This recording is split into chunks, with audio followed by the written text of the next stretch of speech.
So I'm trying something new here. I'm trying to do almost like I feel like I'm in a Zoom meeting here. But what I'm trying to do is show from a dimensions standpoint how you can put pickleball lines on a pre-existing tennis court.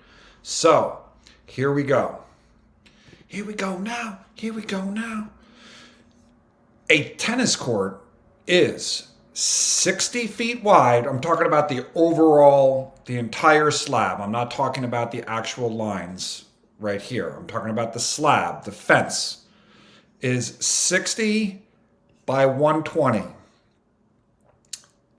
Those are the dimensions of a standard single residential or just a single tennis court, 60 by 120. Here is kind of the breakdown of those individual dimensions. I'm not going to go into each and every one of them, but 60 by 120. Okay. So what happens is these are the two most common setups on where and how you would add pickleball lines to a pre-existing tennis court. So the one option and what most people do is they take one set of lines and they put it on one side of the court using the tennis center net as one backstop and the fence as another backstop. And what you end up finding is when you take this 120 and you cut it in half and use the center net, now you're dealing with 60 feet. There's no issue with the 20 feet side to side. And what you have is with 60 feet to work with and pickleball dimensions being 20 by 44. So it's 60 minus 44 feet. That gives you 16 feet to work with.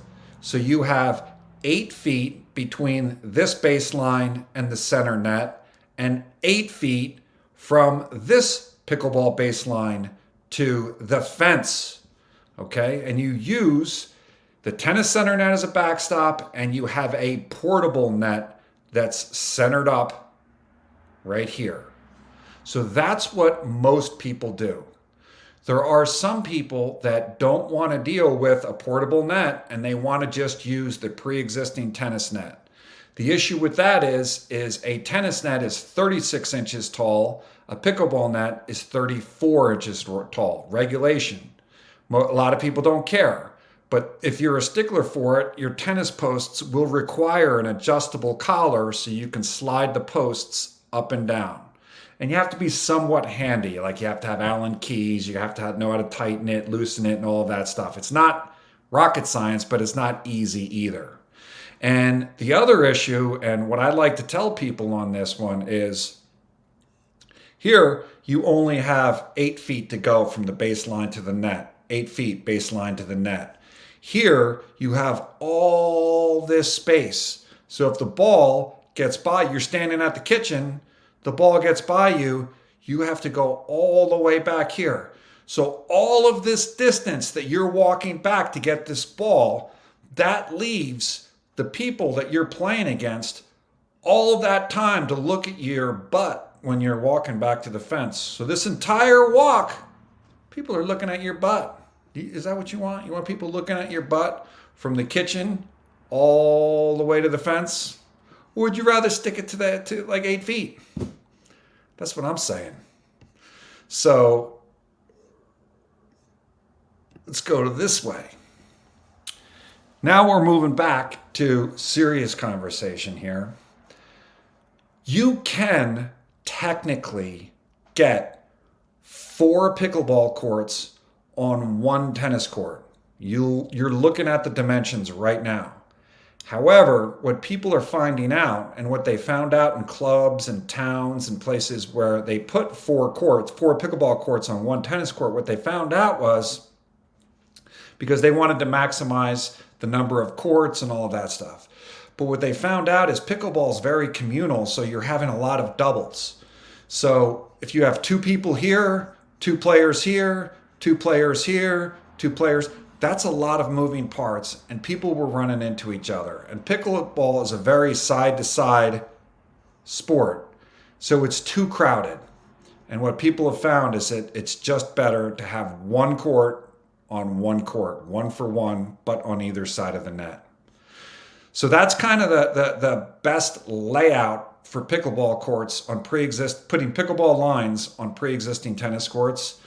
Let me just show you some practical layouts with some pictures of jobs.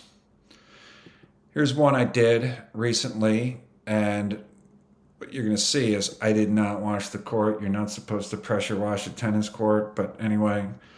So here's the practical layout. And quite frankly, some people get concerned with the lines being confusing, but I personally don't think they're confusing because I don't think that they come into play on, but by the way, this is where the net will be, right here. That's where the net will be. That's where the net will be.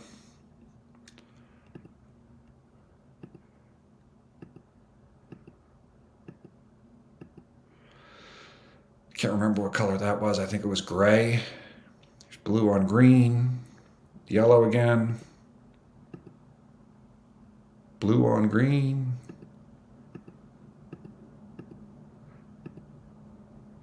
olive drab, because they wanted it a little more subtle. Another example of one-on-one. Blue. You're my boy, Blue. So there you go. I hope you found that informational and helpful.